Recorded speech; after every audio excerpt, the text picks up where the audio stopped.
तो हम तमाम ने मिलकर ये फैसला किया है कि हम लोग उत्तर प्रदेश के आने वाले विधानसभा में हम सब लोग मिलकर चुनाव में हिस्सा लेंगे और तकरीबन 95% सीट्स पर जहां पर हमारे कैंडिडेट होंगे किस पार्टी के होंगे वो तय हो चुका है।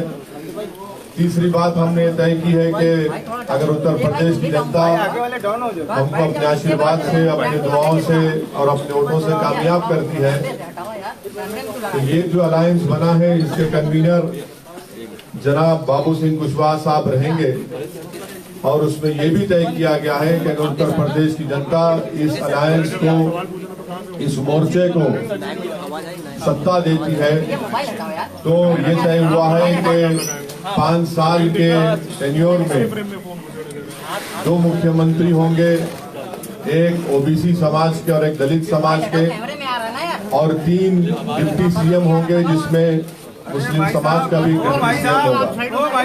ये 4 अहम बातें मुझे आप तक बताना था, आप तक पहुंचाना था। अब मैं माइक देता हूं जनाब बाबू सिंह कुशवाहा साहब को, मैं माइक देता हूं जनाब श्री वामन मिश्राम साहब को जो राष्ट्रीय परिवर्तन मोर्चा के अध्यक्ष हैं, वो आपसे बात करेंगे।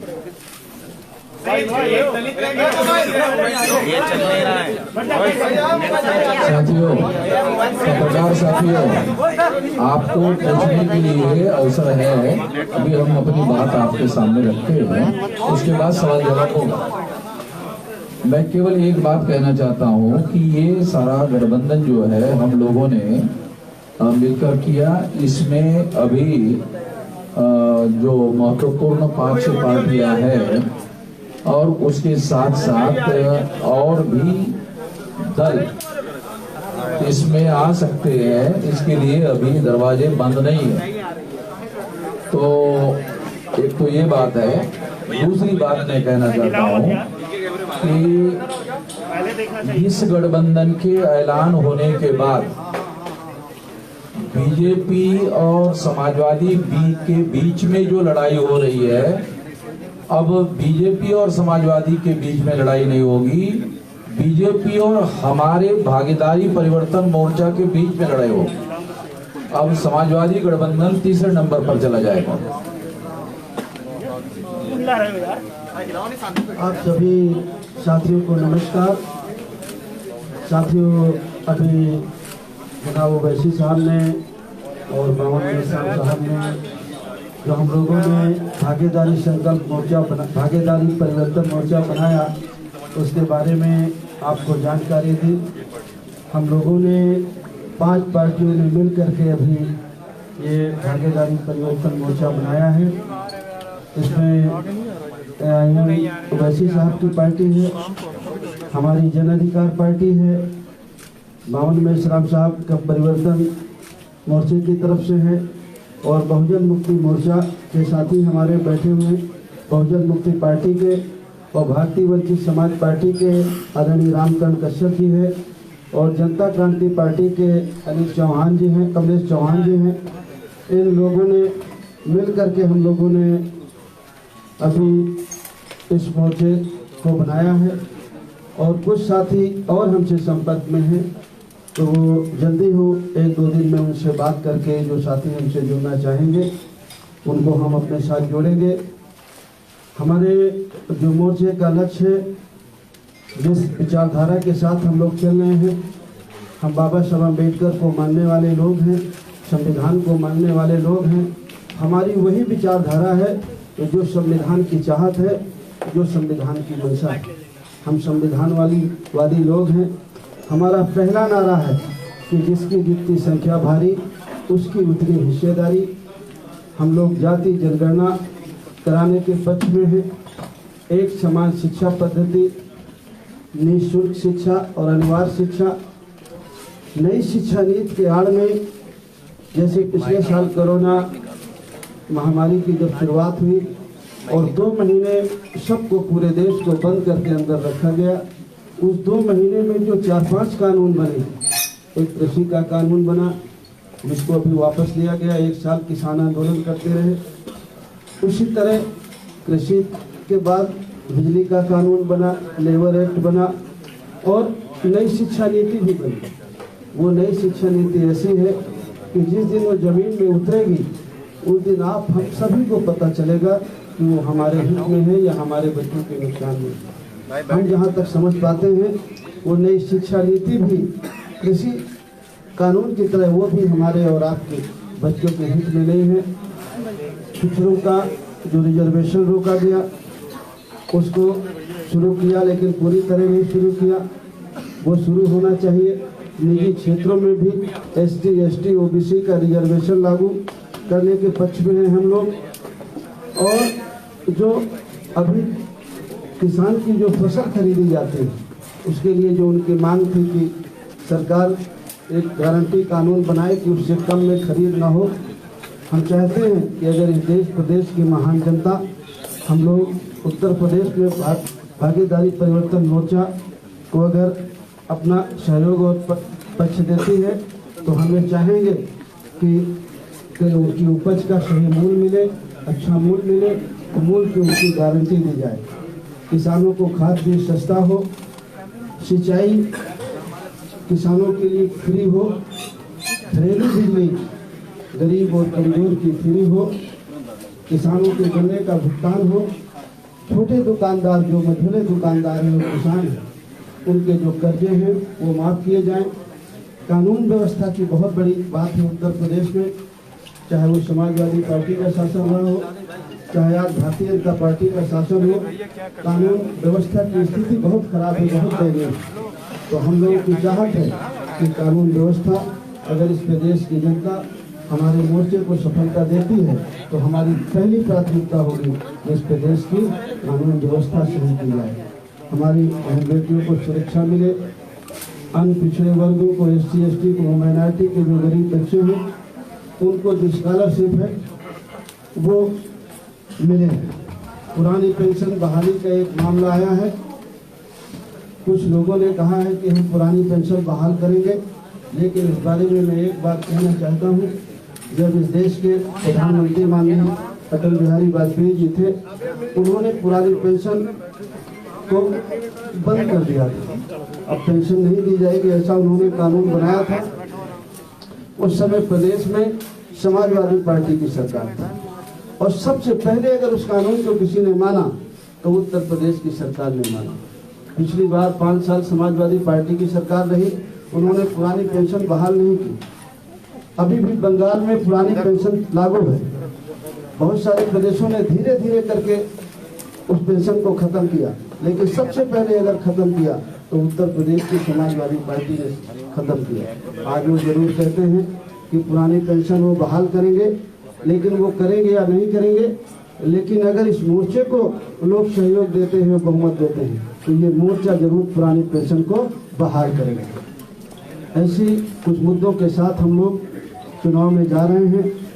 हमारे सीटों के बंटवारे में कोई विवाद नहीं है, लगभग 90-95% सीटों पर हम लोगों ने काम कर लिया है। कुछ लिस्टें हमारी जारी भी हो गई हैं, आने वाले 2-3 दिन में हमारी सारी लिस्टें जारी हो जाएंगी। यही कुछ बातें आपको जानकारी में देना था। मुख्यमंत्री उत्तर प्रदेश में आप जो मुख्यमंत्री बनाएंगे उसमें एक मुसलमान को बंद कर दो।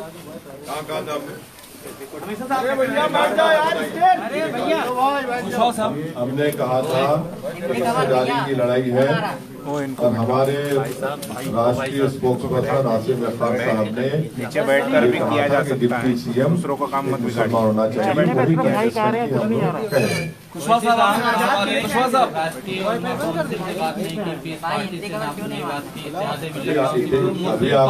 अभी आपने पावर मिनिस्टर साहब से सुना, ये दरवाजे खुले हैं, कहिए वक्त के इंतजार मालूम पार्टियां आ रही है, उसमें VIP भी आपके साथ ही है सर? VIP पार्टी भी आ रही है आपके साथ? कुशवाहा साहब, आपने बहुत VIP पार्टी भी आ रही है क्या? आपने बहुत सारी कोशिश कवायद की, अब जो है आखिरी मौके पर जो वैस साहब के साथ आप आए हैं, ये विकल्पहीनता मजबूरी का गठबंधन है या पहले से आप इस पर काम कर रहे थे? क्योंकि ऐन मौके पर आप सामने हैं। थोड़ा सा नीचे जिस विचारधारा के हम लोग पिछले 4 महीने से मैं क्या करूँगा? पिछड़ा दलित अल्पसंख्यक भाईचारा बनाओ सम्मेलन पूरे प्रदेश में कर रहे हैं। आपको अच्छी तरह से जानकारी होगी। आप लोगों ने हमें दिखाया हो या ना दिखाया हो, लेकिन प्रदेश में अगर सबसे ज्यादा कार्यक्रम किसी पार्टी ने किए हैं तो जन अधिकार पार्टी ने किए, और हम सब लोगों ने एक दूसरे से सहयोग लेकर के पूरे प्रदेश में 4 महीने से चतुर्मासा में भी हम लोग नहीं बैठे, पिछड़ा दलित अल्पसंख्यक भाईचारा बनाओ सम्मेलन हम लोग कर रहे हैं। और जो हम कर रहे हैं, जिस विचार के आदमी हैं वो आपके सामने हम देख रहे हैं।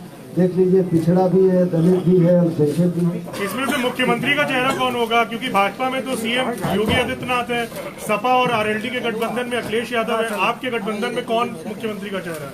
देखिए, अब हमारे गठबंधन में अभी तो मुझे आप लोगों ने कहा है कि मैं संयोजक हूँ, बाकी अब आप लोग से पूछ लीजिए। अभी आप लोगों के सामने हम लोगों ने सलाह मशवरा करके घोषित करने के लिए ओवैसी साहब को कहा था, और ओवैसी साहब ने घोषित किया कि इस गठबंधन के 2 मुख्यमंत्री 5 साल के टेन्योर में होंगे। एक पिछड़े वर्ग का होगा जो हमारे सामने बाबू सिंह जी है, और एक दलित का होगा, यानी शेड्यूल कास्ट का होगा, उसका चेहरा घोषित किया जाएगा। और 3 डिप्टी सीएम होंगे, उसमें डिप्टी सीएम एक मुस्लिम होगा। बाकी 2 लोगों के नाम जो है वो 2-3 दिन के अंदर घोषित किए जाएंगे। एक मिनट, लगातार मुस्लिम रिप्रेजेंटेशन की बात करते हैं तो मुस्लिम सीएम क्यों नहीं होगा? 2 मिनट सवाल ले लीजिए। फिर उसके बाद में अभी और भी कई लोग हैं, जैसे भागीदारी मोर्चा बना था, आप लोगों को मालूम है, भागीदारी मोर्चा बनाया था, ओम प्रकाश जी ने बनाया था। मतलब वो तो बाबू सिंह जी भी उसमें थे, मगर सामने चेहरा जो था वो इनका था। वो जो है वो केवल वो चले गए, बाकी सारे भागीदारी मोर्चा के लोग इसी में शामिल है। इसके अलावा अभी और माइनॉरिटी के हो या और बैकवर्ड क्लासेस के तमाम छोटे मध्यम प्रादेशिक स्तर के दल है जो इसमें शामिल किए जा सकते हैं आने वाले समय। वैसे साहब आपसे सवाल है,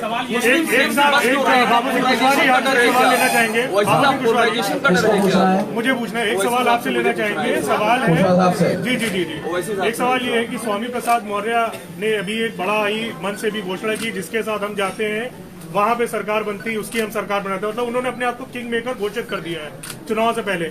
आपको इसके क्या मायने दिखाई देते हैं? क्या आपको लगता है कि उनकी बात में दम है? अगर वो कह रहे होंगे तो होंगे, अब उसमें हम क्या कह सकते हैं? सीटों का कुछ फाइनलाइजेशन हुआ है? सीटों पे कुछ फाइनलाइजेशन हुआ है सर? हाँ, सीटों का कितनी सीटों पर लड़ रहे हैं? 95 सीटों पर हमारा 95% सीटों पर हमारा पहले पूरा सवाल तो सुनिए पहले पूरा सर, कितनी सीटों पर लड़ रहे हैं? क्योंकि 403 पहले फेज की पोलिंग के लिए नामांकन खत्म हो चुका है, अब वो सीटें खत्म हाँ, हो गई हैं, नामांकन हो गया दूसरे में चल रहा है, तो टोटल काउंटिंग कितनी है सीटों पर? 403। सुन तो लीजिए, सवाल तो सुन लीजिए सर। कितना करेंगे? सवाल लंबा कितना? सर आप 100 सीटों पर चुनाव लड़ने की बात, सर वो 20 में बोलेंगे तो कैसे करेंगे? आप 100 सीटों पर चुनाव लड़ने की बात कहते रहे, इसलिए पूछ रहा हूँ। हो गया? जी जी जी बताइए। और कुछ बोलना है? 403 सीटों पर हमारा गठबंधन चुनाव लड़ेगा, पहली बात। उसमें से 95 सीटों पर हम लोगों का कंसेंसस हो गया है, 95% सीटों पर, ठीक है। 5% सीटों पर 3 दिन के अंदर नाम के साथ लिस्ट घोषित की जाएगी, ये बात है। अभी ओवैसी साहब सीटों की बात हुई थी, आप क्या अपनी सीटें बढ़ा रहे हैं अपने भागीदारी मोर्चे में? देखिए, पंडित और लोग भी हैं। बाबू सिंह कुशवाहा साहब की, वामन मिश्रान साहब की, परविंदर प्रताप सिंह साहब की, कमलेश चौहान साहब की, रामचरण कश्यप साहब की, रामकरण कश्यप साहब की, हम लोगों की बातचीत बहुत दिन से चल रही है। तो ये फर्स्ट फेज सेकंड फेज आप उस चक्कर में मत पड़िए। अरे सर सुनिए भाई, सुनिए पहले। बॉक्सिंग मैच हो रहा है, बोलिए भाई सर। कंटिन्यू सर, कंटिन्यू खबर रखिए। ये हमारी बातचीत पहले से चल रही है फर्स्ट फेज में कौन कहां से लड़ेगा, किस विधानसभा से लड़ेगा, सेकेंड फेज में, थर्ड फेज में, फोर्थ फेज में, फिफ्थ फेज में, 6, 7, ये सब तय हो चुका है। तो इसमें आपको कोई ताज्जुब या परेशानी की बात नहीं होनी चाहिए। ये तय हो चुका है। अभी वामन मिश्रा साहब ने और हमारे कन्वीनर साहब ने कहा कि 95% सीटों पर पूरा तय हो चुका है कौन कहां से लड़ेगा। ओवैसी साहब एक सवाल इधर से ले लीजिए कि एक बात हम कहीं नहीं जा रहे। ओवैसी साहब एक सवाल मेरा है कि आपने कहा कि दलित सीएम और आपने कहा ओवैसी सीएम, सवाल ये मुस्लिम सीएम क्यों नहीं पहला, और दूसरा क्या चंद्रशेखर को भी साथ में ले रहे हैं क्या? ये दो सवाल एक साथ है आपके लिए। नहीं, अब ये अभी आपके सामने अरे नहीं चंद्रशेखर के बारे में, चंद्रशेखर का हमको टेलीफोन आ रहा भाई, चंद्रशेखर का हमको टेलीफोन आ रहा है तो हम बता देते हैं। चंद्रशेखर का हमको टेलीफोन आ रहा है, बार बार टेलीफोन आ रहा है, तो बात हुई है। तो वो जो हमने पहले कहा ना हमको कि दरवाजे खुले हैं तो फिर वो बातें होंगी ना। टेलीफोन आ रहा है आपको? एक सवाल आपसे, तौकीर रजा साहब ने, तौकीर रजा एक सवाल ले, एक सवाल सर, तौकीर रजा साहब ने अभी कांग्रेस पार्टी को समर्थन दिया है। नहीं, मुझे कुछ नहीं सर, एक सवाल, तौकीर रजा साहब ने अभी कांग्रेस को समर्थन दिया है। उन्होंने बोला है कि ओवैसी साहब को क्योंकि पूरे माहौल को देखते हुए और बीजेपी को क्योंकि हराना है, इसलिए उन्हें इन चुनाव से दूर रहना चाहिए, उत्तर प्रदेश के चुनाव से दूर रहना चाहिए, ऐसा वो कह रहे हैं। सियासी कुर्बानी देनी चाहिए आपको, उनकी राय हो सकती। मेरा सवाल ये है, बोलिए विशाल। मेरा सवाल ये है कि कल प्रियंका गांधी वाड्रा ने जब प्रेस कॉन्फ्रेंस की तो उन्होंने कहा कि पोस्ट पोल अलायंस के लिए कांग्रेस के दरवाजे हैं वो खुले हुए हैं, और जब मुख्यमंत्री के बारे में पूछा गया तो उनका कहना था कि मुझसे ज्यादा बेहतर चेहरा आपको उत्तर प्रदेश में क्या नजर आता है? और ये भी कहा कि जरूरत पड़ेगी तो समाजवादी पार्टी को दे सकते हैं समर्थन। मैं कांग्रेस तरफ से कुछ नहीं बोल सकता। सज्जाद मोहम्मदी खान ने आपको no comment, no comment, no comment, no comment. Owaisi साहब मेरा सवाल, सपा कहती है कि 10 मार्च को भारतीय जनता पार्टी कहती है इस बार 325 प्लस। आप बताइए कि उत्तर प्रदेश के चुनाव में क्या होने जा रहा है?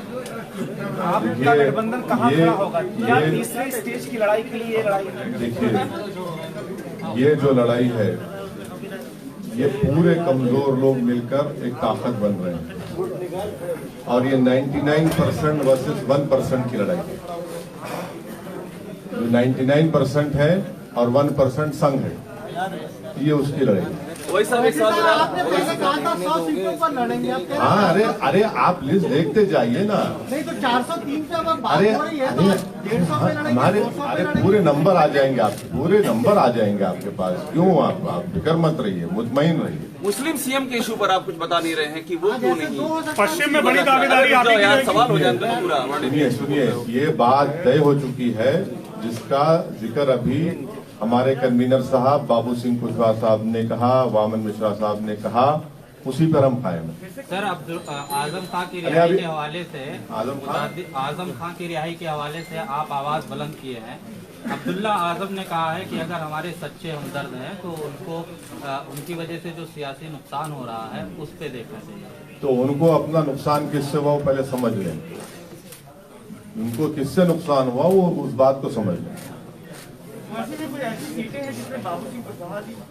ना, नो, नहीं है, बिल्कुल नहीं है, सब क्लियर है। लेकिन पश्चिमी उत्तर प्रदेश में आरएलडी और सपा के ऐसे कैंडिडेट्स हैं जो कि सपा के भी नामांकन हो रहा है और आरएलडी का भी नामांकन हो रहा है। क्या सिर्फ पटोल की शुरुआत नहीं हो गई है? अच्छी बात है ना, मुबारक हो उनको, मुबारक हो। बल्कि उनका हसनपुर का जो कैंडिडेट है माशाल्लाह से वो तो आरएसएस के हैं और उनकी फोटो भी आई है।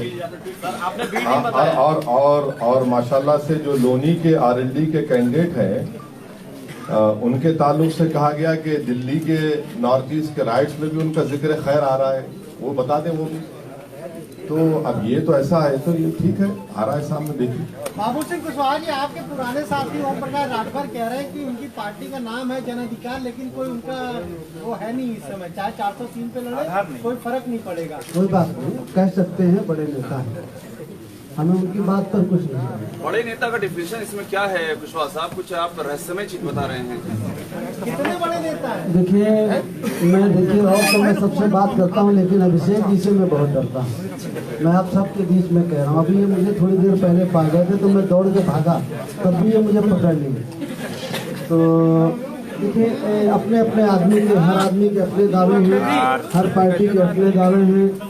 बीजेपी गठबंधन के अपने दावे हैं, बीएसपी के अपने दावे हैं, कांग्रेस के अपने दावे हैं, समाजवादी गठबंधन के अपने दावे हैं। सब अपने अपने कुछ भरोसे में, कुछ उनको जानकारी होगी तो कह रहे हैं। हम भी भरोसे के साथ कह रहे हैं कि हम भी पूरी मजबूती के साथ लड़ेंगे और किसी से कम नहीं लड़ेंगे और किसी से कम जीतेंगे। उनके साथ बात नहीं बनी। देखिए, संपर्क राजनीति में जैसे 2-4 महीने पहले समाजवादी पार्टी से भी हुआ, कांग्रेस के भी लोगों से बातचीत होती है, बीजेपी के लोगों से भी बातचीत होती है। बातचीत का कोई मतलब ये नहीं है कि नहीं हमारा अलायंस हो रहा। जो हमारा अलायंस हो रहा है, आज हम पिछले 3 महीने से हम लोग बातचीत कर रहे हैं। और जो आपकी एक कंफ्यूजन है कि फर्स्ट फेज का नामांकन हो गया, हम लोगों की सहमति थी। हम लोगों ने नामांकन हमारे कैंडिडेटों ने किया हर सीट में, कहीं आपने किया है, कहीं आपने किया है, कहीं आपने किया है, कहीं आपने किया है। तो सारे कैंडिडेट हैं और हमारी पूरी कोशिश है कि 403 में कोई सीट छूटे ना, और हम लोग मिल करके 403 सीटों में पूरी मजबूती के साथ लड़ेंगे। कोई लेट नहीं हुआ, हम नहीं लेट हैं, हमारी पूरी तैयारी है। आज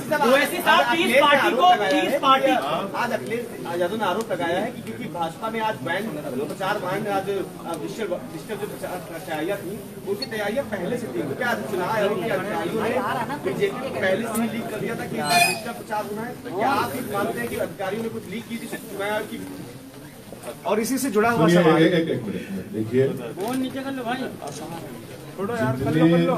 पॉलिटिकल पार्टी का और पॉलिटिकल पार्टी का आपने भी नाम लिया, क्या समाजवादी पार्टी ने इलेक्शन कमीशन ऑफ इंडिया को लेकर लिखकर ये कहा कि फिजिकल रैलीज अलाउ की जाए? सिवाय हमारी पार्टी के किसी एक पॉलिटिकल पार्टी ने इलेक्शन कमीशन ऑफ इंडिया को लेटर नहीं लिखा। मैं शुक्रगुजार हूँ इलेक्शन कमीशन ऑफ इंडिया के चीफ इलेक्शन कमिश्नर का कि हमारी उनसे नोटिफिकेशन आने के 2 दिन के अंदर वो हमसे फोन पर बात किए। हमने उनसे रिक्वेस्ट किया कि सर, आप कम से कम एक पॉलिटिकल पार्टी को एक विधानसभा में 500 लोगों के साथ फिजिकल रैली करने की इजाजत दीजिए, पूरा कोविड नॉर्म्स को फॉलो करते हुए। और फिर हमने यही बात को चीफ इलेक्शन कमिश्नर को लिखकर भी दिया। हमने कहा कि फ्री एंड फेयर इलेक्शन का मतलब यह है कि सबको एक लेवल प्लेइंग फील्ड मिले। तो आपको भी लिखकर देना चाहिए था, आपने क्यों लिखकर नहीं दिया? हमने तो लिखकर दिया है और हमको यकीन है कि इलेक्शन कमिश्नर उस पर गौर करेंगे और उस पर एक फैसला लेंगे। अब जब किसी पॉलिटिकल पार्टी को फिजिकल रैली की और पदयात्रा की परमिशन नहीं है, तो फिर हमको जो कर सकते हम करना पड़ेगा ताकि हमारा मैसेज, हमारा पैगाम जनता तक पहुंच सके। शिवपाल सिंह से संपर्क में क्या आप लोग? शिवपाल सिंह यादव से भी संपर्क में वही सब आप लोग नहीं है, मगर हमारे तालुका शिवपाल यादव साहब से पर्सनली हैं और रहेंगे। आज बीजेपी ने चुनावी रथ निकाला है करीब सैकड़ों, जिसमें पोस्टर लगे हैं, एलईडी लगी हुई है। आपने कहा कि चुनाव आचार संहिता का उल्लंघन है। अगर वो परमिशन नहीं लिए है ईसीआई से तो जाहिर एक्शन लेना चाहिए। अगर परमिशन लिए, मुझे नहीं मालूम, लिए नहीं। सर, इलेक्शन कमीशन ने जिस तरीके से कहा कि वर्चुअल रैली होगी, ऐसे में छोटी पार्टियां जिनके पास संसाधन नहीं है उस लेवल पे, वो क्या अपने मतदाताओं तक अपनी बात पहुंचाएंगे? उसका तरीका क्या होगा? और क्या आप इलेक्शन कमीशन से फंड की क्या रिकमेंड करेंगे छोटी पार्टियां? इलेक्शन कमीशन से फंड करने का तो वो तो एक नया कानून बनाना पड़ेगा, वो अभी पॉसिबल नहीं है। मगर अब जो भी है, जिस तरह से है, उसको हमको देख के आगे बढ़ने की जरूरत है। एक सवाल ये है कि मुजफ्फरनगर में अगर कोई भी मुस्लिम कैंडिडेट नहीं है, क्या मुजफ्फरनगर दंगों में जो चीजें हुई थी उसको भरपाई करने की कोशिश की जा रही है ताकि मुस्लिम कैंडिडेट ना हो आपके सामने? मेरा मानना यह है कि एक बहुत ही सोफिस्टिकेटेड तरीके से वहाँ पर अल्पसंख्यक समाज की पॉलिटिकल वॉइस को दबाने की कोशिश होगी। ईवीएम से सर कैसे लड़ा जाएगा? ईवीएम का जो सवाल है उस पर क्या कहेंगे? आपको शक है? सभी को है, बहुत सारे लोगों को है जी। बावन देव साहब उठाते रहे ईवीएम का मुद्दा काफी, बावन देव साहब ने काफी उठाया।